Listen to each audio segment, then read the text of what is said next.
e derramaste o teu sangue na cruz do Calvário, e ressuscitaste ao terceiro dia, para nos dar vida e vida em abundância. Eu me glorio em Ti nessa noite. Eu me glorio em saber que eu não merecia nada, nenhum de nós, mas o Senhor morreu e ressuscitou. O Senhor nos trouxe vida. O Senhor trouxe vida ao nosso espírito, a esperança de vivermos para sempre num reino que não terá fim, a experiência única e singular de estarmos em Ti, de sermos um com o Pai, como Tu também és com o Pai, agora mesmo no céu. A mesma glória que recebeste do Pai, Tu nos deste, Senhor. Obrigado por essa noite. Que Teu Espírito nos alerte, corrija, avive o nosso coração, incendeie o nosso coração, para que possamos nos gloriar cada vez mais em Ti, Senhor. Para a glória do Teu nome. Em nome de Jesus. Filipenses capítulo 3, versículo 1 a 21. Todo o capítulo de Filipenses é o alvo dessa ministração nessa noite. Ao falarmos da unção profética, dos últimos dias, do mover do Espírito, a igreja precisa entender o propósito pelo qual ela foi feita, e se andarmos nesse propósito, querido, nós estaremos dia após dia avivados pelo Espírito Santo. Amém?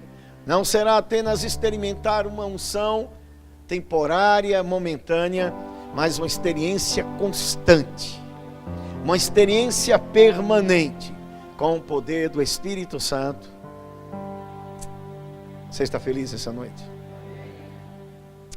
Irmãos, quanto mais, se alegrem em Cristo Jesus. Se alegrem no Senhor. Porque a mim não me desgosta uma segurança naquilo que eu digo. Por isso eu escrevo as mesmas coisas. Não sinto peso por isso. É segurança, é isso que Paulo está dizendo.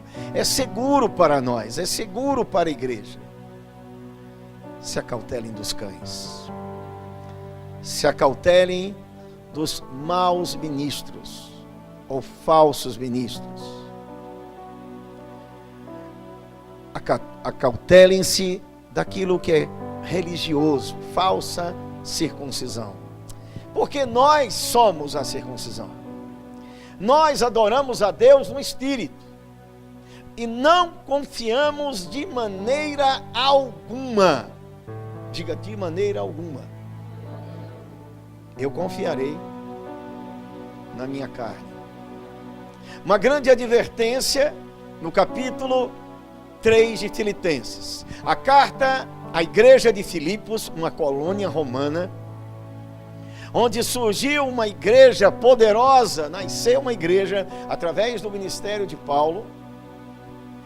Ela inicia-se apontando para uma obra, diz o capítulo 1, uma obra que começou. E começou aonde? Diga em mim.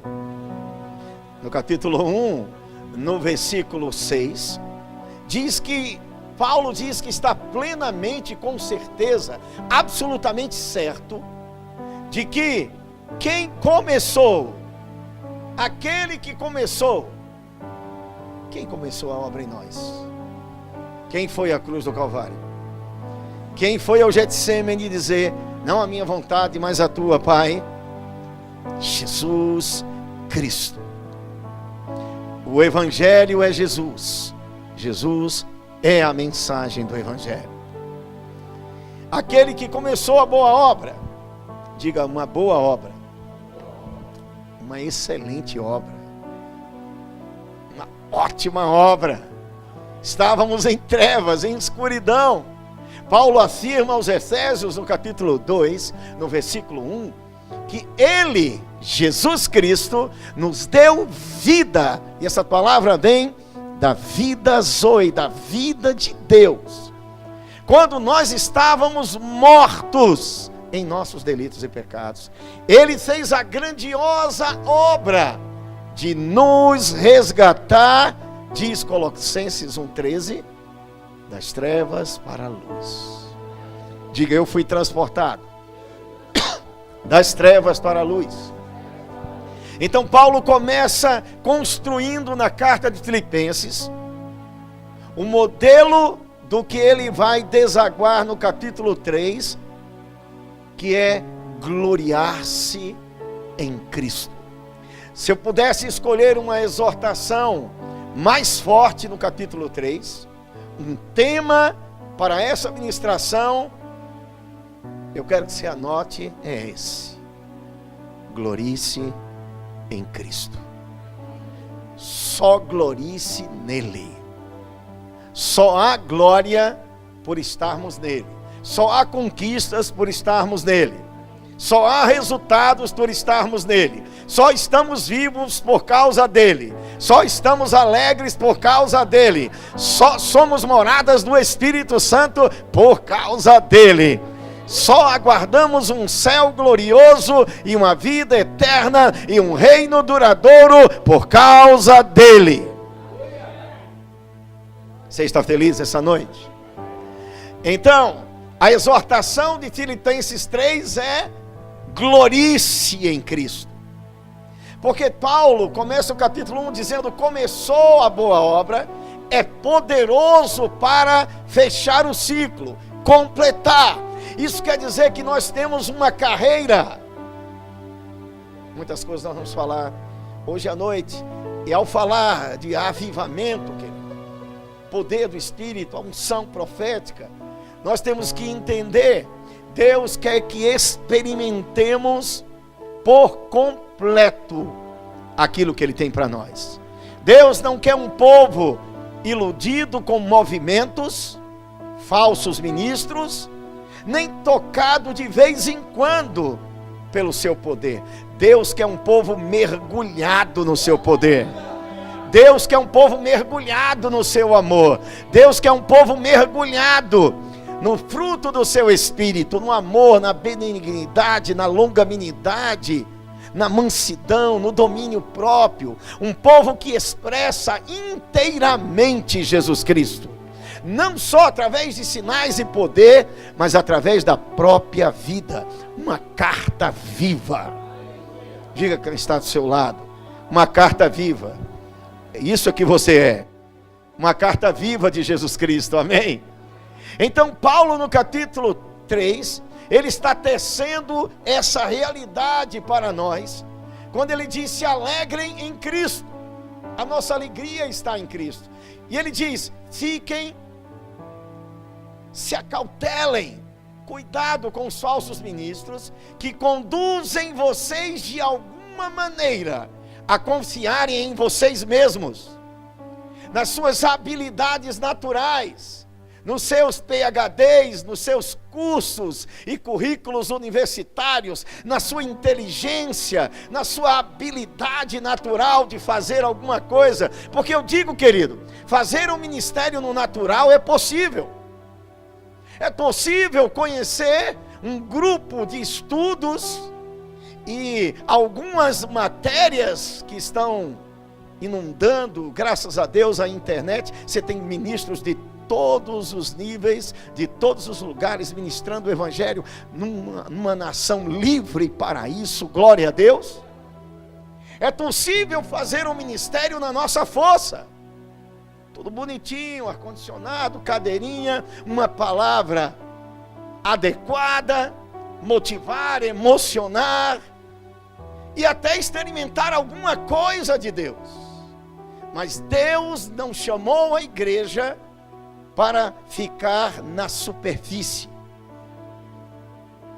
Ezequiel nos coloca um rio onde nós somos convidados a caminhar para o profundo. Águas profundas, não para as coisas rasas. Paulo então diz: olha, nós não somos o povo que confia na carne. Nós adoramos a Deus no Espírito. Nós temos uma natureza espiritual. Ele nos colocou, diz Efésios 1:3, o Deus bendito e Pai do nosso Senhor Jesus Cristo, nos colocou nas regiões celestiais em Cristo. E toda sorte de bênçãos espirituais já nos pertencem. Isso me convoca, isso é um chamado, que do grego chama-se kaleo. Essa é uma convocação para algo superior. A palavra grega kaleo é um chamado para algo superior. A igreja não foi chamada para viver no natural. Ela foi chamada, é uma convocação para viver coisas superiores. Um mundo sobrenatural está operando agora dentro dos que estão em Jesus Cristo. Um mundo que nos pertence, o mundo de Deus, o mundo do Espírito. Quem está feliz? Ele começou a boa obra em Jesus Cristo. E Paulo diz que ele continua e vai continuar a completar. Ele diz que não devemos confiar na carne. Qualquer um que poderia pensar em confiar na carne, eu seria o primeiro, porque fui um homem intelectual, criado aos pés de Gamaliel, judeu dos judeus, criado no Torá, conhecedor de todas as leis judaicas, extremamente preparado para anunciar a lei e a defendê-la até a morte, inclusive matando pessoas e perseguindo o cristianismo como eu fiz. Paulo perseguiu o cristianismo. Paulo não tinha nenhuma dignidade para estar em Cristo como a gente. Paulo perseguiu a igreja de Jesus Cristo até o momento em que ele o conheceu. De quem conheceu a Jesus Cristo aqui? Quem já conheceu a Jesus? Você já o conheceu? Então, Paulo diz, olha, eu fui perseguidor, esse é o meu passado, mas o que para mim era um grande lucro, e eu sempre digo, querido, quando eu estou ministrando sobre a carta aos Gálatas, onde Paulo está fazendo um chamado à retirada do que é religioso, do que é podre, do que é carnal, e um mergulho em Cristo, naquilo que ele fez, a carta aos Gálatas. Eu sempre digo, querido, que na religião tem lucro. Fazer as coisas no natural tem um lucro, mas um lucro passageiro. Amém? Existe lucro até no pecado, mas leva à morte. Romanos diz que o salário do pecado é a morte, mas o dom gratuito de Deus é a vida eterna em Jesus Cristo. Amém? Você está feliz mesmo para ouvir a palavra? Nós estamos vivendo um momento crucial da igreja e dificílimo para a igreja. Ao mesmo tempo que o mover do Espírito toca o coração da igreja, Deus convoca a igreja para mergulhar naquilo que é profundo. Só se mergulha no que é profundo conhecendo a Ele. Intimidade com Jesus Cristo. Senão você vai ser ludibriado por falsos mestres, por falsos profetas e por movimentos pentecostais que em nada tem acrescentado ao evangelho no Brasil e no mundo. Pelo contrário, tem distorcido o evangelho e levado multidões ao delírio carnal e a uma experiência natural, e depois eles dizem, disseram que era tão bom, mas é só isso. Porque, querido, a carne nunca vai ficar satisfeita. Quanto mais der a carne, mais ela quer. Dê vaidade à igreja e ela vai se alimentar de mais vaidade, de mais vaidade, de mais vaidade. Agora experimente algo legítimo de Deus e a igreja se converte. Experimenta o verdadeiro mover do Espírito. Paulo está dizendo algo e presta atenção, porque tem gente na igreja que parece estar flutuando, navegando em outros planetas e não desceu ainda. Eu quero te dizer, Deus quer te ensinar algo poderoso nessa noite. Eu saí de Birité para cá, não foi para socar o ar. Eu não estou esmurrando o vento. Eu sei em quem tenho crido. Amém? O texto diz que tudo que era lucro, e tinha um lucro, eu me vestia bem, era bem recebido nas sinagogas. Doutor Paulo de Tarso, por favor, sua primeira cadeira. Era um homem aplaudido, todo mundo me alisava, me bajulava. Mas quando eu conheci o amor, oh, impressionante, ousado amor. Quando eu conheci esse amor, isso não tem valor nenhum mais para mim. Aquele negócio dos primeiros lugares, aquela postura de teólogo judaico, aquele Torá na cabeça que me pesava no espírito, não tem mais significado. É isso que ele está dizendo.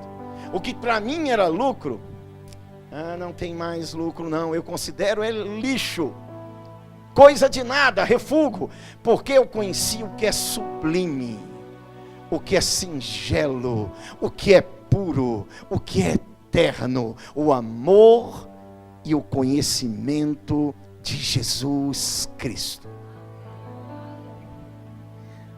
E fiz isso, nessa experiência maravilhosa.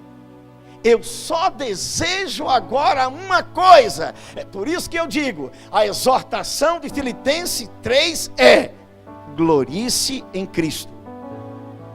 Paulo diz uma das coisas mais profundas da teologia evangélica, neotestamentária, do Novo Testamento, missionária, evangelística, iluminada pelo Espírito Santo.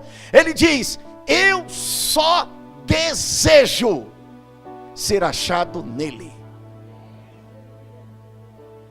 Deixa eu te dizer o que é isso. Tudo aquilo que nós vamos fazer, e nós vamos mergulhar no texto de Filipenses 3. Essa é a parte 1. A parte 2 vai ser o próximo convite, quando eu vier aqui. Senão a gente vai passar 2 horas aqui falando sobre esse capítulo. Ser achado nele é experimentar a tal ponto a presença de Cristo pelo seu Espírito em nós, que todos os outros desejos da nossa alma, da nossa carne, começam a se submeter ao único que é digno de louvor, de honra, de glória. Aleluia! Eu só desejo Jesus Cristo agora. George Miller, um missionário no Reino Unido, que fez um espetacular trabalho na Inglaterra com crianças. Você pode ir no YouTube e ver George Miller, os grandes missionários. Aos 70 anos, passou mais 17. Depois que plantou hospitais, escolas, plantou igrejas. Aos 70 anos, quando a pessoa ia se aposentar, o Senhor disse: não, agora é tempo de pregar minha palavra em outros países. Ganhou milhares de pessoas para Cristo em mais de 100 países, até os 87 anos. Aos 87 anos, perto de morrer, ele escreve num diário uma pergunta que um jornal evangélico fez a ele: George Miller, qual o segredo de você ter ficado até os 87 anos tão avivado pelo Espírito? As suas mensagens destilavam poder. As pessoas eram atraídas para te ouvir. Qual é o teu segredo? Ele disse: o meu segredo é: George Miller já morreu há muitos anos atrás.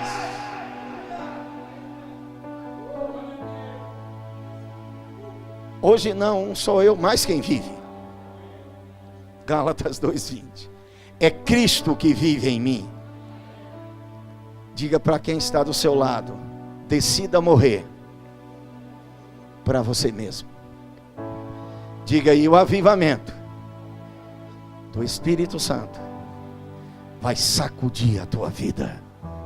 Sem morrer para nós mesmos, sem morrer para os nossos interesses, não há como o Espírito nos encher. Ele não enche o que já está cheio. Se está cheio de carnalidade, de vaidade, de orgulho, o Espírito não enche. Mas se nos esvaziamos de nós mesmos, Ele vai nos encher. Ele vai nos encher. Eu gosto muito do que Ronaldo Lidório, missionário transcultural, diz. A primeira missão da igreja, antes de evangelizar, é morrer.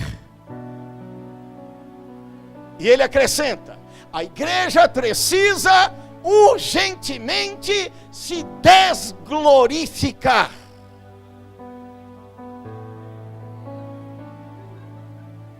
Que negócio é esse? Se desglorifique, irmão. Tire a glória que só pertence a Deus de você.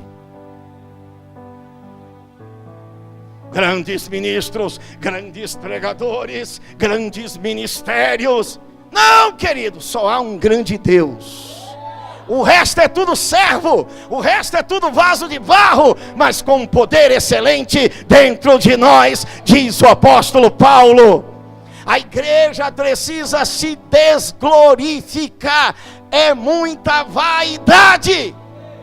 Por isso o Espírito não encontra espaço.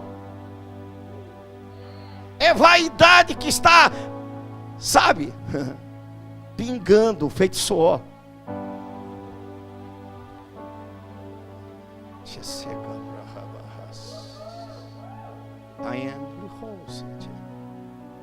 Assim diz o Senhor: eu sou o Senhor da igreja.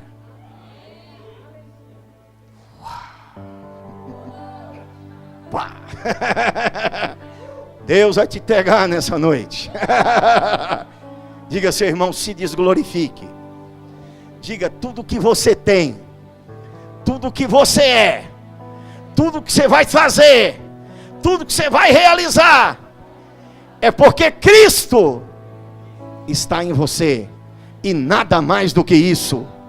Diga: nada mais do que Cristo. Aleluia! O centro da nossa vida é Jesus Cristo. Não tem Verbo da Vida, Assembleia de Deus, Igreja Batista, tem nada disso. Não tem placa, não tem grandes ministros. Ele é o Senhor, Ele é o Senhor, Ele é o Senhor, Ele é o Senhor. Cristo em nós, Cristo em nós, a esperança de toda a glória. Onde Ele for exaltado, Ele se manifestará. No topo de uma montanha, em rios caudalosos, em grandes florestas e matas que tão fechadas não se vê as estrelas, onde um coração arder por Ele, Ele se manifestará.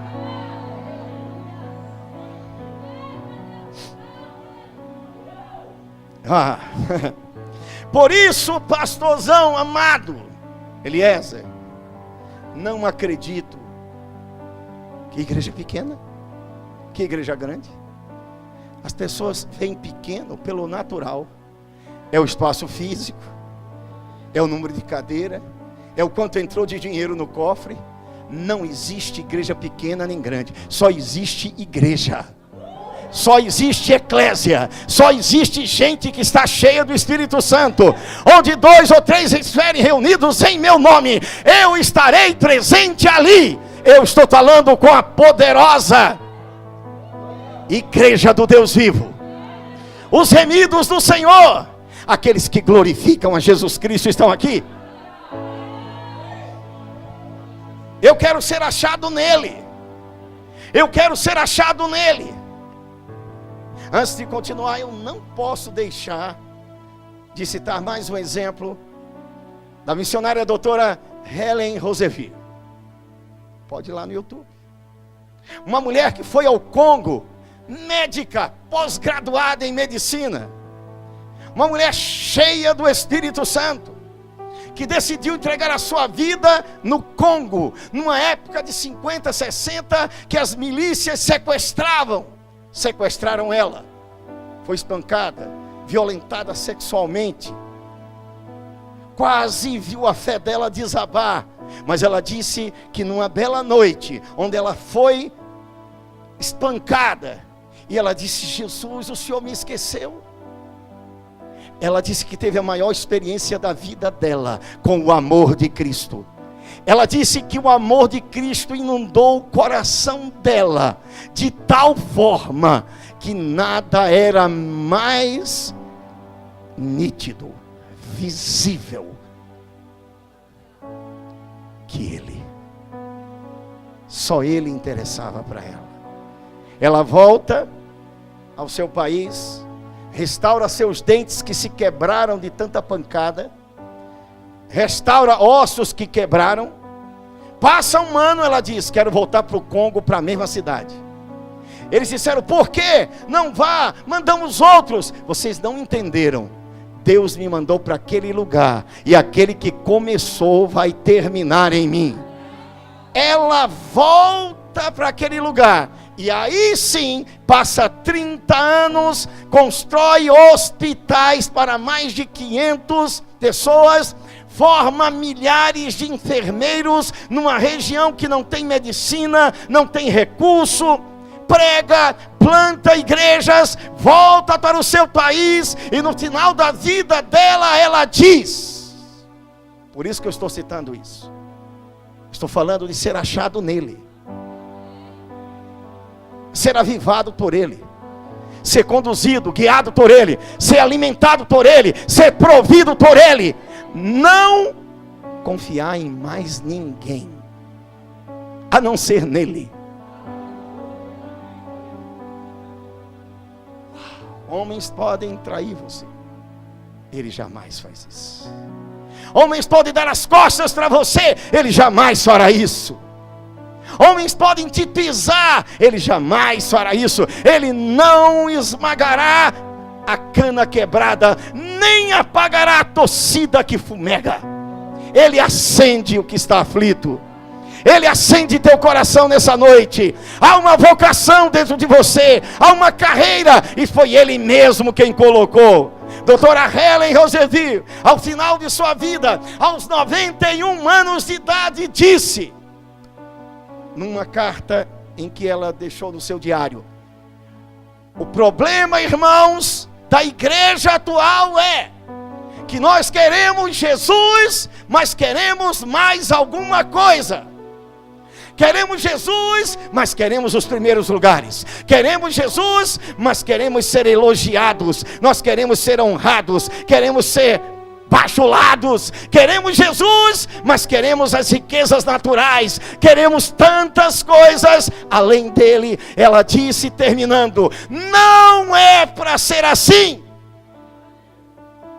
E ela termina dizendo: nós só precisamos desejar somente Jesus.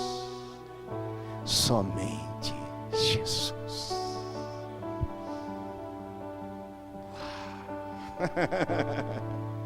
Qual o grande segredo dos avivalistas? Apaixonados por Ele.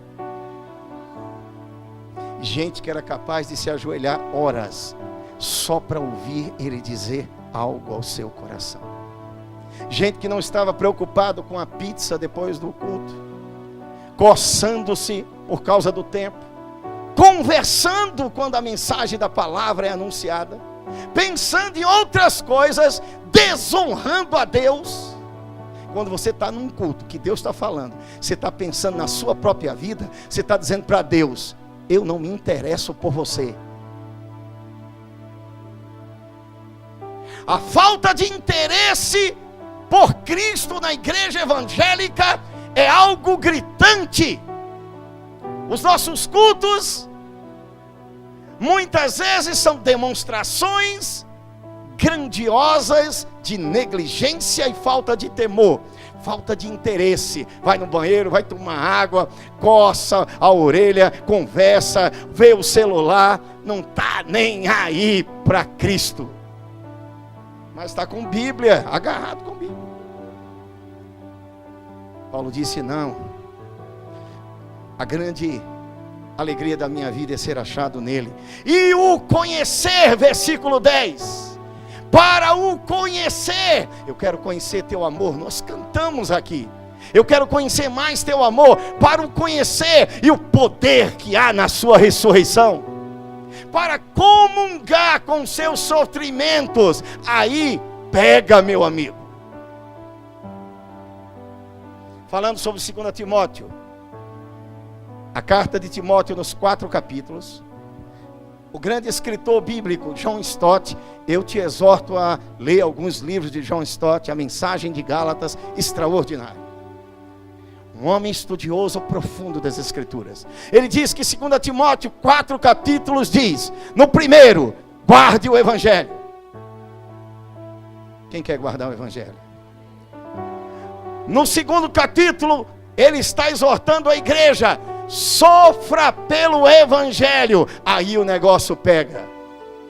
Porque as mensagens que têm saído dos nossos púlpitos, ao que me parece, muitas delas levam ao extremo do triunfalismo exacerbado. O que é o triunfalismo exacerbado? É aquele que prega: você está em Cristo, está na boa, bicho. Aí, cara, Rodrigo, bate aqui, meu irmão, tu é próspero, aleluia. Sim, Ele é um Deus que nos faz prosperar. Mas há sofrimentos que nós precisamos passar por amor a Cristo. Renunciar às nossas próprias vidas é o principal dele. Renunciar a tempos em que não podemos mais nos dedicar às coisas do mundo, mas às coisas espirituais. Qual era o segredo dos grandes evangelistas? Naquela época não tinha televisão, cara. WhatsApp, celular. John Wesley deixou as marcas do seu joelho na sua casa. Sabe lá o que é isso? Quem já ouviu falar nisso?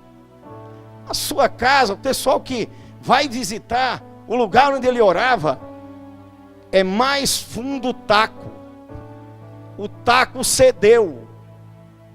De joelho, de horas e horas e horas que aquele homem buscava o Senhor. Mas quando ele ia para as praças, fazendas, sítios, andando de cavalo, numa entrevista que ele fez na Inglaterra, perguntado sobre qual era o segredo de tanta multidão o seguir para ouvi-lo, John Wesley disse: é simples, eu me coloco em chamas e as multidões vêm me ver queimar.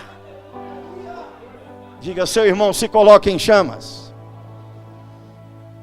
Está tão fraco, diga para ele acreditar nesse negócio. Diga, se coloque em chamas. Diga, abandone os prazeres desse mundo e se dedique à oração, se dedique a buscar o Senhor, e você vai ver que seu coração vai incendiar por Jesus Cristo. Sabe a frieza que estamos experimentando? Mais um culto, mais um pregador, mais uma quinta-feira. Sabe os clamores dos pastores, gemido, para que o povo de Deus entenda quem é Cristo e para onde nós estamos caminhando. Por que não está acontecendo muitas coisas? Porque o povo de Deus tem andado levianamente. Nos encontramos para ver se alguma coisa acontece, quando deveríamos chegar já incendiados. Aleluia. Um jovem coçou a cabeça, eu acho que pensando, será que é isso mesmo?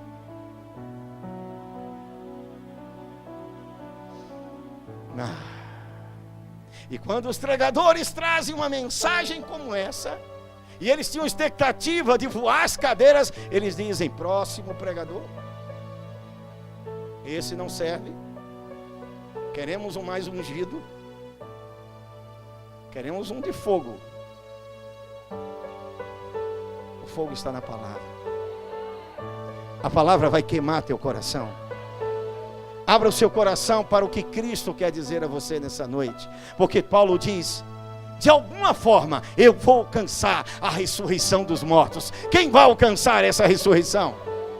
Então ele começa a dizer: já não tenho, já que eu, não que eu tenha já recebido, que eu seja aperfeiçoado, maduro espiritualmente, perfeito, não.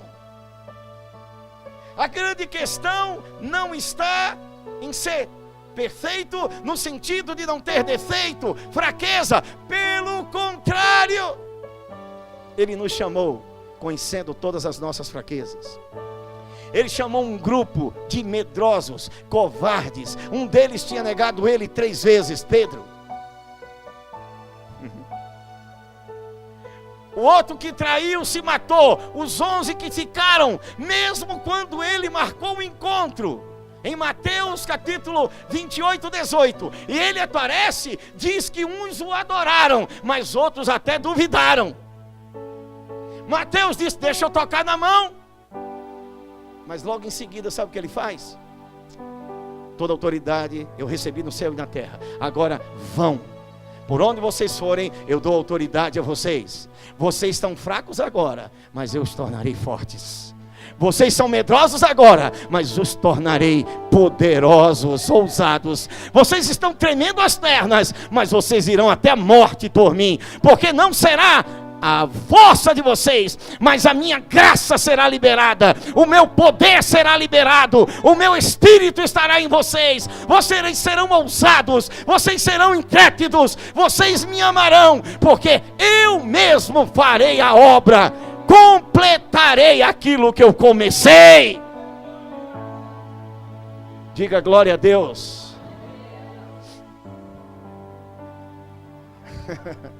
Não, Ele não quer gente bonitinha, perfeitinha, não existe. Ele quer corações que se abrem. Ele quer gente sincera. Ele quer gente que não viva de aparência, com máscara. Ele não quer um ministério natural. Ele nos ungiu para o sobrenatural. Ele diz: olha, não, eu não alcancei, mas eu faço uma coisa, eu escolho por isso, eu prossigo.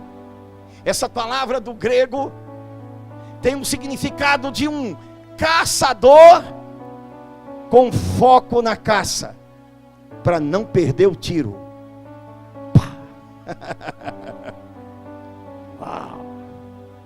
Eu estou fixo na caça. Eu sei qual é o propósito da minha vida. Eu sei para onde estão indo. É isso que Paulo repete quando ele diz: prossigo para o alvo. Estou de olho na caça, estou mirado. Isso vem também das Olimpíadas, daquela fita no final da Olimpíada, onde o atleta passa e rompe aquela fita. Paulo disse: eu estou olhando para a fita. O final da minha carreira é receber o prêmio. Há uma vocação de Deus em Cristo, que foi derramada em Cristo e foi compartilhada por Cristo ao meu coração. Amém?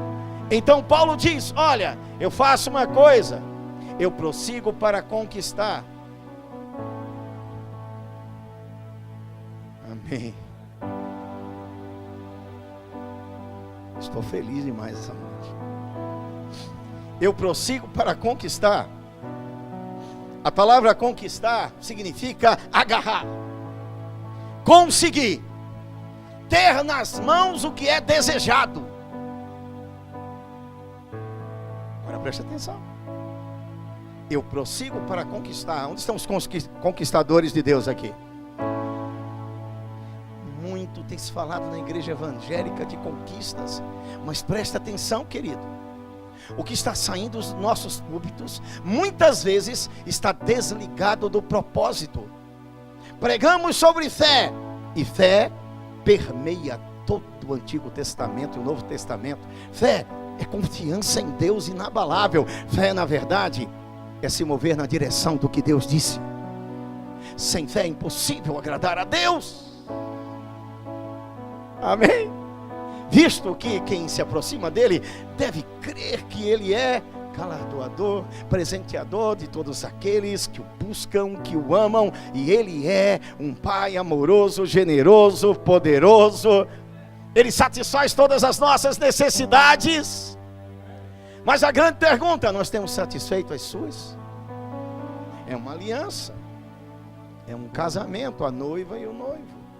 O noivo satisfaz a noiva, mas a noiva também o satisfaz. É um relacionamento. Qual é o propósito da igreja estar aqui? Conquistar. E conquistar o quê? Nós vamos comprar um templo maior. Você vai ver. Deus me ungiu para estar em grandes templos, tanto número de pessoas. Deus nos ungiu para sermos o louvor da sua glória e nada mais do que isso. Pastor, onde está isso? Efésios capítulo 1, pertinho de você. Você está recebendo algo de Deus hoje? Eu sei que eu tenho até 10h30, 11 horas, então está cedo ainda. Eu tiro realmente essa brincadeira para aliviar a minha barra, principalmente com os pastores. Não, Rodrigo? A gente se sair bem. Quem está em Efésios capítulo 1? Versículo 11, nele, em Cristo digo, nós somos feito herança. Quem é herança aqui de Deus? Quem é herdeiro com Cristo aqui? Predestinado segundo o propósito. O alvo, o fim, o que é propósito? O final, o objetivo, aquilo pelo qual nós existimos. Segundo o propósito daquele que fez todas as coisas, conforme o conselho da sua própria vontade. Ninguém disse a Deus o que fazer, é da vontade dele. E foi da vontade dele nos comprar, nos resgatar, nos encher do Espírito, nos colocar num caminho de excelência, nos fazer ser um povo que caminha pela fé na sua palavra, e sermos para ele, na terra. Tem gente que está olhando até fixo assim para a parede. Eu acho que é porque está tendo alguma visão. Deve ser. Aquele olhar duro assim. Deve ter uma visão espiritual, não é verdade? Presta atenção. Esteja aqui. A distração é inimiga do que Deus quer falar para a gente. Muito sério isso. A fim de sermos para o louvor da sua glória, nós o que de antemão esperamos nele, achados nele, para a glória dele, movidos por ele, amando a ele, apaixonados por ele, glorificando a ele. Nós fomos feitos não para ter, nós somos feitos para ser. Ser o quê? O louvor da sua glória. Antes eu pensava que essa instrução significava cante hinos, louve ao Senhor, como a irmã brilhantemente, com o irmão querido aqui, uma voz assentada, afinadinha, glória a Deus. Mas se desglorifique, viu? Glória de Deus, cuidado com esse negócio. Não fica nas nuvens não, por causa de elogio não. A Bíblia diz que o homem é provado pelos elogios que recebe. Cuidado com o elogio para não se tornar uma rede para você, onde o diabo vai te prender em vaidade, tolice e presunção. Porque tudo que temos e que podemos e que fazemos pertence ao nosso Jesus. Então meu filho André, que é um cabeção lá no Nordeste como eu, ele sentou comigo e disse: rapaz, você ouviu esse negócio aqui? Eu sei. Ministro há mais de 20 anos, eu já sei desse negócio. Eu disse: papai, vê esse negócio aqui. Ele disse: eu sei, para sermos um louvor, a gente viver uma vida de louvor. Não. Ele está dizendo que nós já somos, já possuímos. Todo mundo ao nos ver saberá quem é Deus.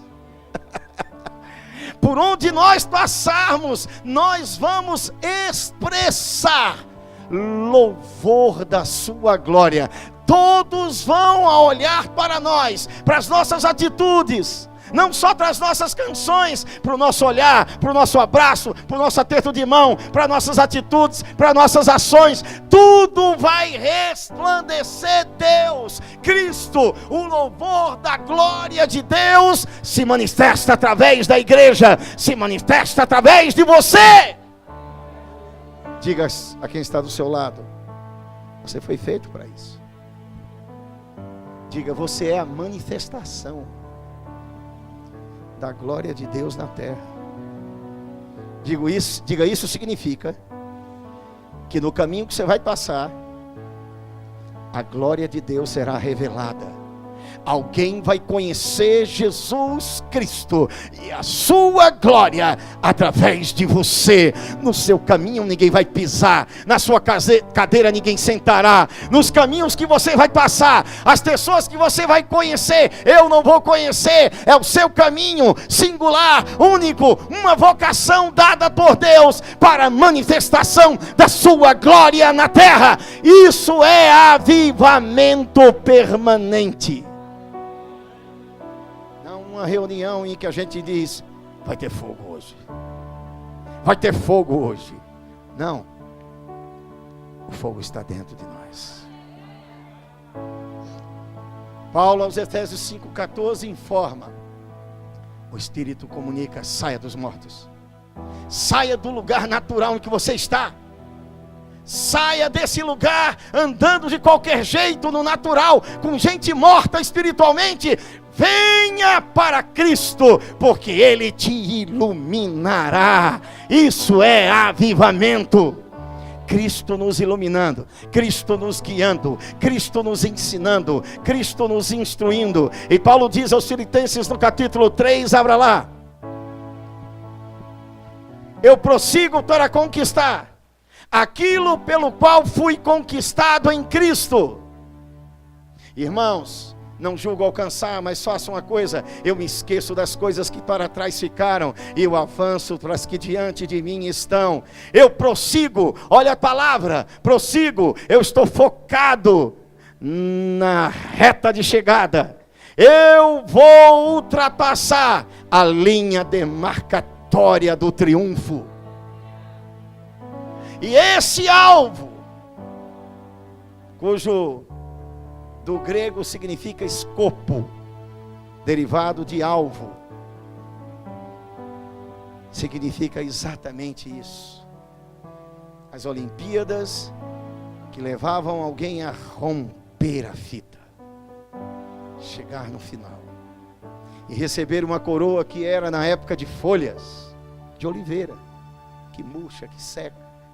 Aí Paulo, aos 1 Coríntios 9, 23 a 27, ele diz: eles se dominam em tudo para conquistar uma coroa que é corruptível, que passa, mas nós conquistaremos uma coroa que é incorruptível.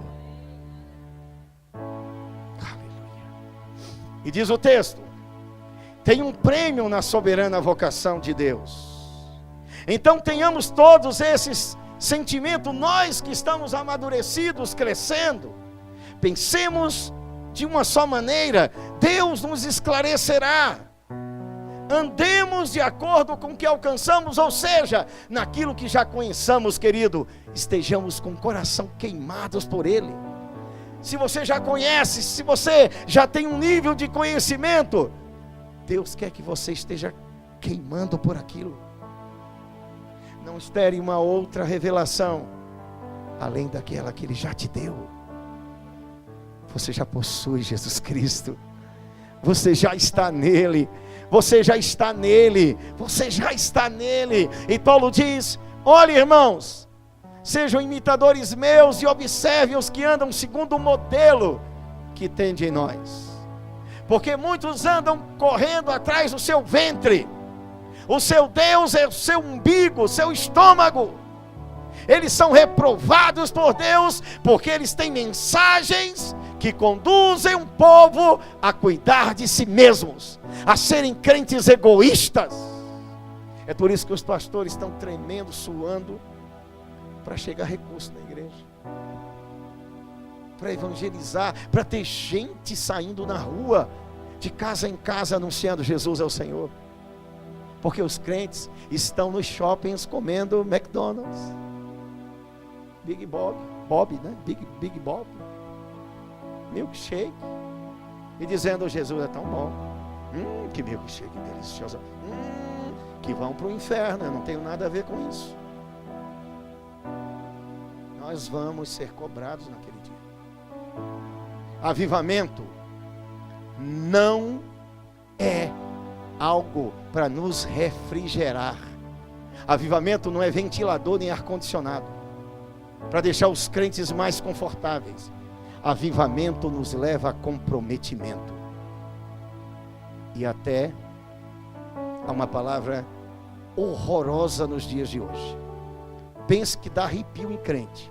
Tem crente que não volta nem para aquela igreja, porque tem crente escolhendo igreja como self-service, né?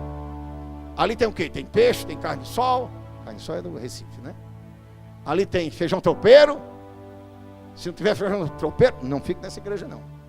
Se o pastor não pregar isso, não fico. Se não me receber assim, não fico. Se fizer assim, não fico. Se não fizer assim, não fico. Ou seja, a igreja foi feita para satisfazer a ele, e não ele para servir. Aleluia. O avivamento vai inundar o nosso coração de tal maneira que essa palavra que nos faz arrepiar vai se tornar algo que nós vamos encarar com graça.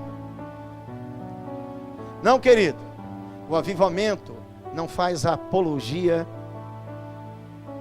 da morte, mas a morte está no caminho de muitos que pregam Jesus. Não, avivamento não prega chutes na boca, nem violência sexual, nem gente morrendo de cabeça para baixo, mas Pedro morreu assim. Todos os apóstolos morreram por amor a Jesus. Alguém se levanta para dizer que eles foram reprovados por Deus aqui, que não tinham fé?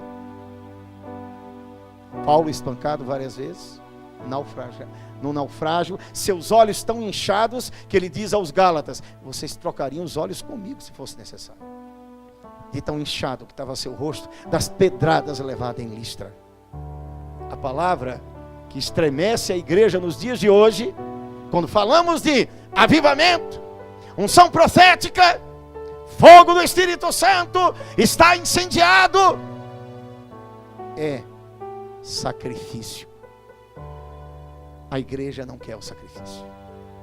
A igreja está sendo adocicada por mensagens triunfalistas que não têm conduzido muitos crentes a experimentar as verdades de Cristo. Por isso criam-se crentes indolentes, egoístas, vaidosos, presunçosos, que quando se deparam com o verdadeiro mensageiro de Deus, rilham os dentes, querem matá-los.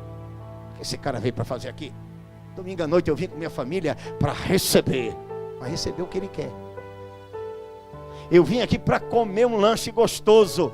Eu quero um lanche gostoso, meu filho. Se o pastor não der, tira o meu dízimo, quero ver a igreja acontecer. Se o lanche não estiver bom para mim, quem é o cozinheiro aqui, hein?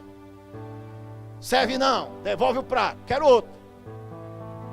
Crentes assim estão se formando em muitas igrejas, mas o Espírito Santo está dizendo a essa porção do corpo de Cristo aqui: não é para ser desse jeito. Estar em Cristo é assumir tudo que Ele é, tudo que Ele tem. No meio do caminho vai haver sacrifício, lágrimas. Você vai ter que romper coisas na sua vida que você jamais imaginou. Você vai ter que dizer sim a Cristo, mesmo que a lágrima esteja no rosto, mesmo que o dinheiro não esteja no banco, e que pessoas deem as costas para você e nem te considerem mais. Se você estiver com Ele, uau! Aleluia! Um homem de Deus disse, e eu creio piamente, que em Mateus, quando Jesus disse: vão, anunciem, façam discípulos, ensine eles a guardar. Agora tem uma coisa, eu vou estar com vocês todos os dias. Um homem de Deus disse uma coisa, e eu creio piamente. Duas coisas trazem ao nosso coração essa palavra: eu estou com vocês todos os dias. A primeira é que eu consigo dormir em paz todos os dias, sabendo que Ele está comigo. A igreja não vai bem, não entrou muito dinheiro não está no bolso, não chegou isso, não chegou aquilo. Ele está comigo. Paz, shalom, dorme comigo e amanhece. Independente de dinheiro que eu tenho, de coisas que eu tenho, independente daquilo que eu possuo, eu já sou, eu já estou nele. Eu estou avivado por Ele, eu estou incendiado por Cristo. Ele é a razão da minha vida, Ele é a razão da minha história, Ele é o meu amor maior. Eu te amo, Jesus Cristo, eu te amo, Jesus Cristo. Quem pode dizer isso nessa noite? Quem pode se levantar e dizer isso? Se levante, todo o grupo de louvor aqui, diga: eu te amo, Jesus Cristo. Eu te amo, aquela música sobre o amor, conhecer o seu amor, que nós cantamos antes. A primeira coisa que sentimos quando Ele está presente em nós é paz. E a segunda, sabe o que é? Uma grande expectativa de que a presença dEle, pastor. E essa é uma palavra para vocês, porque Ele está em vocês. Vem aqui, Narinha. Pelo simples fato de vocês estarem nele, e Ele está em vocês pelo Espírito, a qualquer momento. Isaías 42. Por acaso vocês não percebem que coisas novas estão saindo à luz? Esqueçam as coisas antigas, avancem para o prêmio. Há uma soberana vocação que Cristo já determinou para vocês. Não é o que vocês veem, não é o que vocês têm, é Cristo em vocês. A segunda coisa, igreja, a respeito de Jesus estar conosco, é que não importa o que você esteja passando agora, a qualquer momento o novo vai acontecer. A qualquer momento o milagre acontece. Ele muda a história, Ele abre os mares. O sobrenatural dEle está operando.